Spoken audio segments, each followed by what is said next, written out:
എൻ്റെ അടുത്ത് കൗൺസിലിങ്ങിന് വന്ന ഒരു ഫാമിലി, അവരുടെ കുട്ടി ഈ കുട്ടി എന്നോട് പറഞ്ഞൊരു കഥ കേട്ട് കഴിഞ്ഞപ്പോൾ എനിക്ക് വല്ലാത്തൊരു സങ്കടം തോന്നി. വേറൊന്നുമല്ല, വല്യപ്പൻ വിഷം കൊടുത്ത് ഈ കുട്ടിയെ കൊല്ലാൻ നോക്കിയെന്നുള്ളതായിരുന്നു ഈ കുട്ടി പറഞ്ഞ കാര്യം എന്ന് പറയുന്നത്. അതിനെക്കുറിച്ച് കൂടുതലായിട്ട് അന്വേഷിച്ച് കഴിഞ്ഞപ്പോൾ ഇത് സത്യമാണെന്ന് മനസ്സിലാവുകയും ചെയ്തു.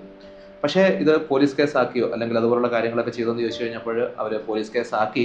പക്ഷേ എന്താണ്, വ്യക്തമായിട്ടുള്ള തെളിവുകൾ ഇല്ലാത്തതിൻ്റെ പേരിൽ ആ പോലീസ് കേസോ കാര്യങ്ങളോ ഒന്നും മുമ്പോട്ട് പോയില്ല എന്ന് പറഞ്ഞു. ഞാൻ ഈ ഒരു കേസ് പഠിച്ചു കഴിഞ്ഞപ്പം എനിക്ക് മനസ്സിലായ കാര്യം എന്താണെന്ന് വെച്ച് കഴിഞ്ഞാൽ, ഈ അപ്പനെ സംബന്ധിച്ചിടത്തോളം ഈ കൊച്ചുമകന് ഒരു അധികപ്പറ്റാണ്. എന്ന് പറഞ്ഞു കഴിഞ്ഞാൽ ഈ അപ്പന് മകനോട് ഭയങ്കര സ്നേഹമാണ്. സാധാരണ അമ്മമാർക്കാണ് ആ മക്കളോട് ഭയങ്കര സ്നേഹമൊക്കെ ഉണ്ടാകുന്നത്. പക്ഷേ ഈ അപ്പനെ സംബന്ധിച്ചിടത്തോളം മകനോട് ഭയങ്കര സ്നേഹമാണ്. അപ്പോൾ ഈ മകനോടുള്ള സ്നേഹം പങ്കുവയ്ക്കപ്പെടുന്നു ഭാര്യയുടെ അടുത്തും അതോടൊപ്പം തന്നെ കൊച്ചുമകൻ്റെ അടുത്തും ഒക്കെ പങ്കുവയ്ക്കപ്പെടുന്നു എന്നുള്ളൊരു തോന്നലായിരുന്നു ഈ അപ്പനെ ഇൻസെക്യൂർ ഫീലിംഗിലേക്ക് കൊണ്ടുപോയത്. അതുകൊണ്ട് തന്നെ ഈ മകനോട് ഭയങ്കര വൈരാഗ്യമാണ് ഈ വല്യപ്പനെ സംബന്ധിച്ചിടത്തോളം. കൊച്ചുമകനോട് വല്ലാത്ത വൈരാഗ്യമാണ്. അവനെ എങ്ങനെയെങ്കിലും ഇല്ലാതാക്കുകയാണെങ്കിൽ തൻ്റെ മകനായിട്ടുള്ള അപ്പന് മോനെ സ്നേഹിക്കുന്നത് ഒഴിവാക്കാം എന്നുള്ള ആ ഒരു തോന്നൽ ഇയാളുടെ മനസ്സിൽ വന്നുകൂടുകയും അങ്ങനെ ഇയാൾ ഈ കൊച്ചിനെ ഇല്ലാതാക്കാൻ വേണ്ടിയിട്ട് പരിശ്രമിക്കുകയും ചെയ്തു.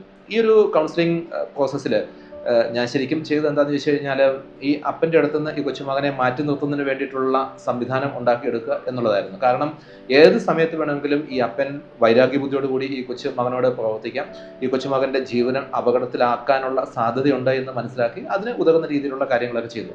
ഇങ്ങനെയുള്ള ക്രൂരമായിട്ടുള്ള പ്രവൃത്തികൾ ചെയ്യുന്ന ഒരുപാട് മനുഷ്യർ നമ്മുടെ ഇടയിലുണ്ട്. പക്ഷേ നമ്മൾ ഓർക്കേണ്ട കാര്യം എന്ന് പറയുന്നത്, ഇത്തരം മനുഷ്യരെ പോലും നമുക്ക് നന്നാക്കാൻ പറ്റും എന്നുള്ളതാണ്. അതാണ് കൗൺസിലിംഗ് ടെക്നിക്കുകളുടെ ഏറ്റവും പ്രധാനപ്പെട്ട ഉപയോഗം എന്ന് പറയുന്നു. അതോടൊപ്പം തന്നെ ഇത്തരത്തിലുള്ള ആൾക്കാരെ ചിലപ്പോൾ ഹോസ്പിറ്റലൈസേഷൻ നടത്തിയിട്ട് അവർക്ക് മെഡിക്കേഷനൊക്കെ സജസ്റ്റ് ചെയ്യേണ്ടതായിട്ടും വരും. എന്തൊക്കെയാണെങ്കിലും നമ്മൾ ഓർക്കേണ്ട കാര്യം എന്ന് പറയുന്നത്, നമുക്ക് ചുറ്റുമുള്ള ആൾക്കാരെയൊക്കെ ഒന്ന് ഒബ്സർവ് ചെയ്യുകയും അവരെങ്ങനെയാണ് നമ്മുടെ അടുത്തും അതോടൊപ്പം തന്നെ മറ്റുള്ളവരോടുമൊക്കെ ബിഹേവ് ചെയ്യുന്നത് എന്ന് നമ്മളൊന്ന് നോക്കി വയ്ക്കുന്നത് എപ്പോഴും നല്ലതാണ്.